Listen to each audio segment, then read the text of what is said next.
పూర్తి చేసుకొని 80వ సంవత్సరంలో మన దేశం అడుగుపెడుతున్న సందర్భంగా ముందుగా మీ అందరికీ స్వాతంత్ర దినోత్సవ శుభాకాంక్షలు హృదయపూర్వకంగా తెలియజేసుకుంటా ఉన్నాం. 79 ఏళ్ళు అయిపోయింది, 80వ ఏట అడుగు పెడతా ఉన్నాం. కానీ ఇవాళ ఒక్కసారి దేశంలోని పరిస్థితులు మనందరం కూడా అధ్యయనం చేస్తే, కాస్త ఆలోచిస్తే కొంత సంతోషం, కొంత బాధ కలిగే ఒక సందర్భం కనబడుతూ ఉంది.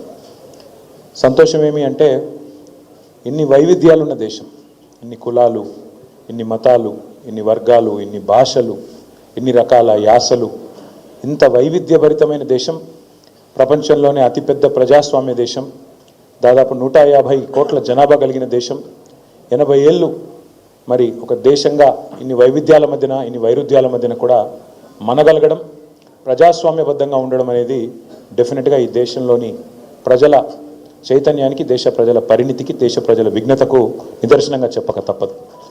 కానీ బాధ ఎక్కడ అనిపిస్తుంది అంటే, ఆనాడు స్వాతంత్రం రాకముందు 1947 కంటే ముందు వేల మంది ప్రాణాలు అర్పించి భారతదేశం స్వతంత్రంగా ఉంటేనే అగ్రరాజ్యంగా, ప్రపంచంలోనే ఒక అగ్రదేశంగా ఎదుగుతుందనే ఆకాంక్షతో మన పిల్లలు, వారి పిల్లలు, భవిష్యత్ తరాలు ఉజ్వలంగా ఉండాలి. ఒకనాడు భారతదేశం ఎట్లా అయితే ప్రపంచంలో ఉజ్వలంగా వెలిగిందో ఆ స్థాయిలో తిరిగి మళ్ళీ స్వాతంత్రానంతరం ప్రకాశించాలని కోరుకున్నారో, ఆ స్థాయిలో పని జరిగిందా, ఆ స్థాయిలో అభివృద్ధి జరిగిందా, ఆ స్థాయిలో కార్యక్రమాలు జరిగినాయంటే 80 ఏళ్ల నాటికి కూడా, ఇంకా స్వాతంత్రం వచ్చిన తర్వాత 80 ఏళ్ల నాటికి కూడా జరగలేదనే చెప్పాలి.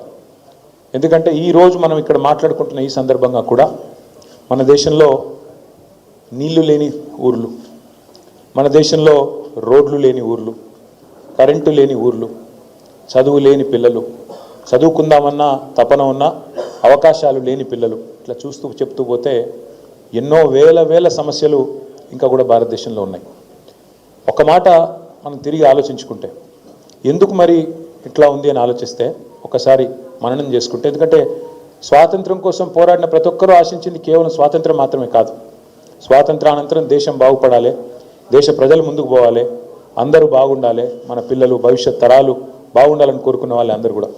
కాబట్టి ఒక్కసారి ఆలోచిస్తే, మననం చేసుకుంటే తప్పకుండా ఇంకా చేయాల్సింది చాలా ఉందన్న విషయం మనందరికి కూడా గుర్తుంటుంది. ప్రతి మనిషికి సరే రకరకాల ఐడెంటిటీస్ ఉంటాయి, రకరకాల అస్తిత్వాలు ఉంటాయి. మీరు ఎన్ని ఐడెంటిటీస్ ఉన్నా ఏమున్నా ముందుగా అందరం భారతీయులు. ఆ తర్వాత తెలుగు కావచ్చు, హిందూ అనే మతపరంగా చూస్తే హిందువులు కావచ్చు, ఆ తర్వాత రాష్ట్రపరంగా, భాషపరంగా చూస్తే ఒక ఐడెంటిటీ కావచ్చు, కులపరంగా ఇంకోటి కావచ్చు, రకరకాలుగా ఉంటాయి.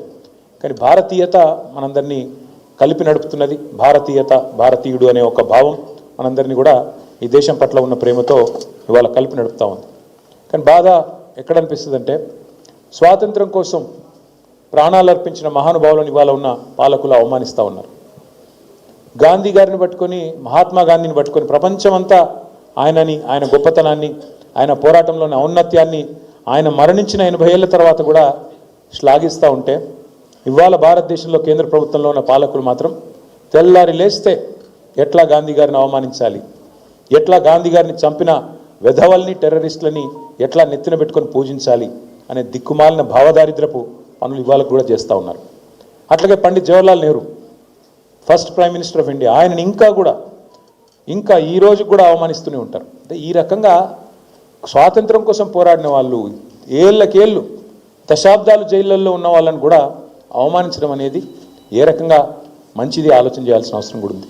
అట్లాగే స్వాతంత్రం కోసం పోరాడిన వారు ఎవరైనా సరే ఆ రోజు వారు ఆశించింది ఏంది? అందరూ బేసిక్స్, నీళ్లు. ఫర్ ఎగ్జాంపుల్, భారతదేశంలో కేసీఆర్ గారు ఎప్పుడు మనం భారత రాష్ట్ర సమితిగా పేరు మార్చుకున్నప్పుడు ఆ రోజు కేసీఆర్ గారు ఎందుకు మనం జాతీయ స్థాయిలో ఒక ప్రయత్నం చేయాలి అని చెబుతూ ఒక మాట చెప్పినారు. మీ అందరూ గుర్తుండాలి. భారతదేశంలో సమృద్ధిగా నీళ్లున్నాయి. అన్ని నదులు చూస్తే దాదాపు 70,000 TMCల నీళ్లు భారతదేశంలో ఉన్నాయి. ఇంటింటికి తాగునీళ్ళు ఇచ్చి